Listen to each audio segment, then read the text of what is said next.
नमस्कार.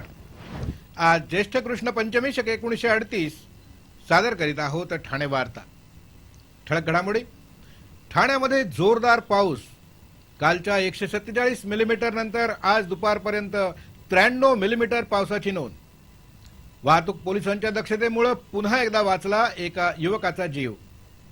आणि आता भोगवटा प्रमाणपत्राशिवाय करता येणार मानवी अभिहस्तांतरण म्हणजेच डीम्ड कन्व्हेयन्स. या आणि इतर घडामोडी विस्तृतपणे पण काही क्षणातच. ठाणे वार्ता पहा श्रीस्थानक वाहिनीवर.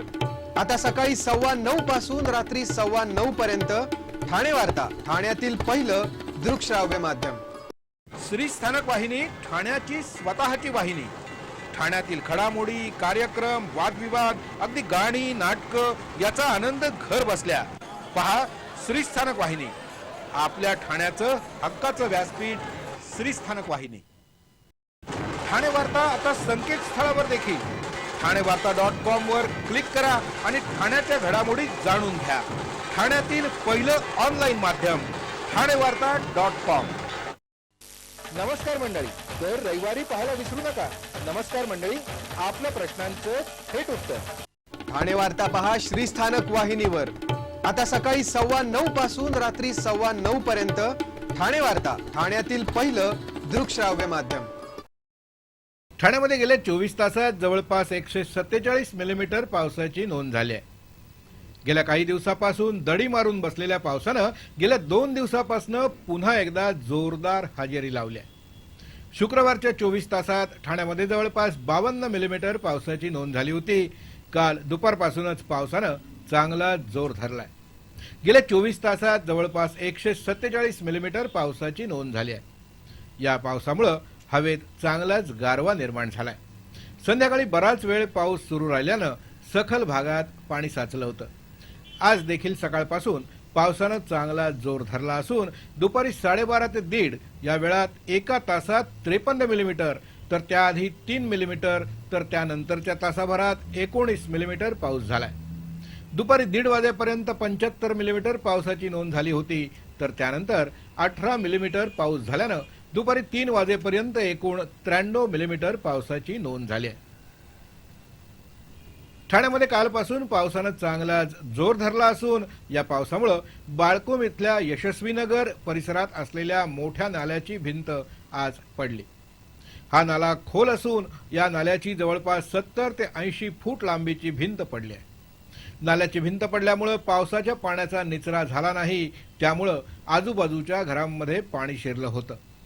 गेल्या 24 तासात महापालिकेच्या आपत्कालीन कक्षाकडे आग लागल्याच्या 4, झाडं पडल्याच्या 19, फांद्या पडल्याच्या 2, पाणी साठल्याच्या 9, भिंत पडल्याच्या 2, शॉर्ट सर्किट आणि सीएनजी गॅस गळतीची प्रत्येकी 1 तक्रार दाखल झाली आहे. जपानमध्ये होणाऱ्या ऑलिम्पिक स्पर्धेच्या पूर्वतयारीसाठी महाराष्ट्र सरकारनं मिशन 2020 अंतर्गत क्रीडा धोरण राबवण्याचं ठरवलं आहे. या मिशनमध्ये ठाण्यातील खेळाडूंची निवड होण्याच्या दृष्टीनं खेळाडूंना स्पर्धेची पूर्वतयारी करता यावी यासाठी सर्वतोपरी सहाय्य करण्यात येईल असं आश्वासन महापौर संजय मोरे यांनी ऑलिम्पिक संघाच्या सदस्यांना दिलं आहे. भारतीय ऑलिम्पिक संघाचे सदस्य नामदेव शिरगावकर यांनी महापौरांची सदिच्छा भेट घेतली. जपान इथं होणाऱ्या स्पर्धेसाठी महापालिकेच्या माध्यमातून सेवा सुविधा उपलब्ध करून देण्याच्या दृष्टीनं सहकार्य करावं असं आवाहन संघानं महापौरांना केलं आहे. 2020च्या ऑलिम्पिक स्पर्धेत ठाण्यातील खेळाडू सहभागी व्हावे, त्यांना खेळाचा सराव करता यावा आणि त्यांना महापालिकेच्या माध्यमातून सहाय्य उपलब्ध व्हावं या दृष्टिकोनातून चर्चा करण्याबाबत लवकरच अधिकाऱ्यांची एक बैठक आयोजित करून निर्णय घेतला जाईल असं महापौरांनी यावेळी स्पष्ट केलं. आजवर अनेक खेळाडूंनी ठाण्याचं नावलौकिक जागतिक पातळीवर वाढवलं आहे. त्यामुळे खेळाडूंना प्रोत्साहन देण्यासाठी त्यांच्या पाठीशी महापालिका खंबीरपणे उभी राहील असं आश्वासन महापौरांनी यावेळी दिलं आहे. मीरा भाईंदरीतल्या उत्तन वेलंकनी समुद्रकिनारी पुरेशी प्रकाश व्यवस्था करण्याकरता हाय मास्ट पोल उभारण्यासाठी ठाण्याचे जिल्हाधिकारी डॉक्टर महेंद्र कल्याणकर यांनी 9,97,000चा निधी मंजूर केलाय. कोकण विभागातील संवेदनशील सागरी किनाऱ्यावर पर्यटनासाठी येणाऱ्या पर्यटकांच्या सुरक्षेसाठी राज्य सरकार सरसावलं आहे. कोकण विभागातील मुंबई उपनगर, सिंधुदुर्ग, रायगड, रत्नागिरी आणि पालघर आदी जिल्ह्यातील 110 समुद्रकिनारे पर्यटकांसाठी अधिक सुरक्षित असावे यासाठी राज्याच्या मुख्य सचिवांनी सर्व जिल्ह्यातील जिल्हाधिकाऱ्यांची व्हिडिओ कॉन्फरन्सिंगद्वारे चर्चा केली। या चर्चेत स्थानिकांची मदत घेऊन त्यांच्या समन्वयानं सागरी किनाऱ्यावर विविध सुविधा निर्माण कराव्यात असे निर्देश देण्यात आले। पालघरमध्ये 35 पैकी 13 किनाऱ्यांवर खूपच गर्दी होते। या ठिकाणी आवश्यक ते फलक लावण्याची तसंच लाईफ गार्ड्स नियुक्त करण्याबाबत कारवाई सुरू असल्याचं जिल्हाधिकारी अभिजित बांगर यांनी सांगितलं। मुंबई शहर आणि उपनगरात असलेल्या 14 किनाऱ्यांपैकी 6 किनाऱ्यांवर पर्यटकांची चांगलीच वर्दळ होते। या ठिकाणी देखील 40 जीवरक्षक तैनात करण्यात आले आहेत। कोर्ट नाका परिसरातील नूतनीकरण करण्यात आलेल्या टाउन हॉलमधील कार्यक्रमांचं उत्तम नियोजन व्हावं, त्याचप्रमाणे इथल्या चित्र आणि इतर कलाकृतींचा सांभाळ व्हावा म्हणून जिल्हाधिकारी महेंद्र कल्याणकर यांनी ठाण्यातील कला वर्तुळातील प्रसिद्ध चित्रकार आणि कलेची आवड असणारे सदाशिव कुलकर्णी यांना व्यवस्थापक म्हणून काम पाहायला सांगितलंय। गेल्या वर्षी या टाउन हॉलचं नूतनीकरण झालं होतं आणि विविध कार्यक्रमांना सुरुवात देखील झाली होती, पण कार्यक्रमांसाठी वाढती मागणी तसंच या हॉलचं उत्तम नियोजन करण्याच्या दृष्टीनं व्यवस्थापकाचा शोध जिल्हा प्रशासनाकडून सुरूच होता। सदाशिव कुलकर्णी यांना कला दिग्दर्शक म्हणून अनुभव आहे। ठाण्यातील कला वर्तुळात त्यांचं चांगलंच नाव आहे। गेल्या वर्षी या टाउन हॉलमध्ये जगप्रसिद्ध चित्रकारांची कला प्रत्यक्ष अनुभवण्याची संधी जिल्हा प्रशासनानं ठाणेकरांना दिली होती। त्याच्या आयोजनात त्यांचा मोठाच सहभाग होता। या टाउन हॉलचा वापर ग्रंथ प्रदर्शन, छायाचित्र प्रदर्शन, सभा, परिसंवाद आणि सांस्कृतिक कार्यक्रमांसाठी केला जावा। तसंच ठाणेकरांची सांस्कृतिक आवड जोपासण्यात या हॉलची मोठी भूमिका असावी यासाठी प्रयत्न करणार असल्याचं जिल्हाधिकाऱ्यांनी यावेळी सांगितलं। ठाणे वार्ता पहा श्रीस्थानक वाहिनीवर आता सकाळी 9:15 पासून रात्री 9:15 पर्यंत ठाणे वार्ता, ठाण्यातील पहिलं दृकश्राव्य माध्यम। आपला परिसर स्वच्छ आणि सुंदर ठेवण्यासाठी ठाणे महापालिकेत सहकार्य करा। ओला सुका कचरा वेगवेगळा जमा करा आणि रोगराईपासून मुक्तता मिळवा। ठाणे वार्ता आता संकेतस्थळावर देखील ठाणेवार्ता.com वर क्लिक करा आणि ठाण्याच्या घडामोडी जाणून घ्या। ठाण्यातील पहिलं ऑनलाईन माध्यम ठाणेवार्ता.com। डॉक्टर आणि रुग्णांचं पिढ्यानपिढ्यांचं जिव्हाळ्याचं नातं म्हणजेच डॉक्टर बेडेकर हॉस्पिटल आता अत्याधुनिक सोयी सुविधा आणि तंत्रज्ञान युक्त वंध्यत्व निवारण केंद्रात IVF आणि टेस्ट ट्यूब बेबीचीही सुविधा। डॉक्टर बेडेकर हॉस्पिटल, महर्षी कर्वेपथ, ठाणे। 65 वर्षांची निरंतर सेवा। ठाणे वार्ता पहा श्रीस्थानक वाहिनीवर आता सकाळी 9:15 पासून रात्री 9:15 पर्यंत ठाणे वार्ता, ठाण्यातील पहिलं दृकश्राव्य माध्यम। आदिवासींच्या आहार आणि पोषणासंदर्भात राज्य सरकारनं अभ्यास करावा अशी सूचना मुंबई उच्च न्यायालयाचे न्यायमूर्ती VM कानडे यांनी राज्य शासनाला केली आहे। आदिवासी हक्काचं संरक्षण आणि अंमलबजावणी योजनेचा शुभारंभ आज कानडे यांच्या हस्ते झाला, त्यावेळी ते बोलत होते। ठाणे, नंदुरबार आणि धुळे इथल्या आदिवासी जिल्ह्यात राबवण्यात येणाऱ्या या योजनेचं उद्घाटन उपस्थित मान्यवरांच्या हस्ते झालं। त्यावेळी बनीचा पाडा इथल्या आदिवासी महिला हिराबाई कांजळे यांना दीप प्रज्वलनाचा मान मिळाला होता। आदिवासी भागात होणारं कुपोषण, त्यांचे कायदेशीर हक्क, जमिनीची प्रकरणं, शैक्षणिक समस्या यावर अधिक परिणामकारकरित्या मार्ग काढला गेला पाहिजे।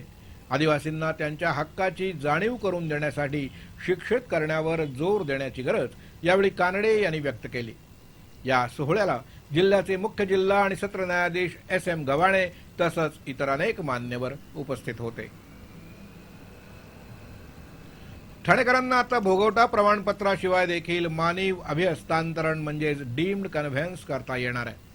आमदार संजय केळकर यांच्या पाठपुराव्याला यश आलं असून आता भोगवटा प्रमाणपत्राअभावी रखडलेल्या गृहसंकुलांना मानवी अभिहस्तांतरण करता येणार आहे। तसं परिपत्रक शासनाकडून काढलं असल्याची माहिती आमदार संजय केळकर यांनी दिली आहे। काही महिन्यांपूर्वी आमदार संजय केळकर यांच्या मार्गदर्शनाखाली गृहसंकुल प्रतिनिधी मंडळानं सहकार मंत्री चंद्रकांत पाटील यांची भेट घेऊन याविषयी त्यांना एक निवेदन दिलं होतं। यावेळी आमदार संजय केळकर यांनी भोगवटा प्रमाणपत्राअभावी शहरात शेकडोच्या वर प्रकरणं रखडली असून भोगवटा प्रमाणपत्र मिळवण्यासाठी असंख्य कागदपत्रांची पूर्तता केल्याशिवाय भोगवटा प्रमाणपत्र मिळत नाही, त्यामुळे मानवी अभिहस्तांतरण करता येत नाही असं त्यांच्या निदर्शनास आणलं होतं. याकरता लवकरात लवकर शासन स्तरावर याबाबतचा निर्णय होऊन गृहसंकुलातील रहिवाशांना दिलासा द्यावा अशी विनंती आमदार केळकर यांनी चंद्रकांत पाटील यांना केली होती. त्यानुसार या विषयाला मंजुरी दिली असल्याचं केळकर यांनी म्हटलं आहे. याबरोबरच अर्जासोबत सादर करायची कागदपत्रांची संख्या 12 वरून आता केवळ 8 पर्यंत करण्यात आल्याचं संजय केळकर यांनी सांगितलं. वाहतूक शाखेच्या पोलिसांनी परिस्थितीचं गांभीर्य ओळखून तातडीनं हालचाल केल्यानं एका युवकाचा जीव वाचू शकलाय. कांजूरमार्ग इथं राहणारे भूषण पवार हे लग्नाच्या खरेदीसाठी ठाण्यात आले होते. खरेदी केल्यानंतर इतरांना ठाणे रेल्वे स्थानकात सोडून घरी ते जात होते. त्यावेळी त्यांचा गाडीवरील ताबा सुटला आणि गाडी पदपथाला धडकल्यानं ते गंभीररित्या जखमी झाले. त्याचवेळी कोपरी पुलावर वाहतूक शाखेचे सहाय्यक पोलीस निरीक्षक प्रमोद कांबळे, पोलीस हवालदार AAP चव्हाण, पोलीस शिपाई जवाटकर आणि बारोडे असे कार्यरत होते. कोपरी पुलावरून कोणतंही वाहन येत नसल्यामुळे या पथकानं पुढे जाऊन खात्री करण्याचा प्रयत्न केला असता भूषण पवार हे रक्ताच्या थारोळ्यात पडलेले त्यांना दिसले. त्यावेळी उपस्थित असलेल्या जनसमुदायास वाहतूक पोलिसांनी मदतीचं आवाहन केलं, पण कोणीही नागरिक मदतीसाठी पुढे आला नाही. अखेर परिस्थितीचं गांभीर्य पाहून जखमी असलेल्या भूषण पवार यांना शासकीय जीपमधून जिल्हा रुग्णालयात हलवण्याचा निर्णय घेण्यात आला. संध्याकाळच्या वेळेला मोठ्या प्रमाणावर वाहतूक असल्यानं वाहतुकीचं नियमन करण्यात आलं आणि अवघ्या 10 मिनिटात भूषण पवार यांना जिल्हा रुग्णालयात दाखल करण्यात आलं. मात्र त्यांची गंभीर परिस्थिती पाहून त्यांना ज्युपिटर रुग्णालयात हलवण्यात आलं. वाहतूक पोलिसांच्या या मदतीमुळे भूषण पवार यांचे प्राण वाचलेत. भूषण पवार यांच्या कुटुंबियांनी पोलिसांचं याबद्दल अभिनंदन केलं आहे.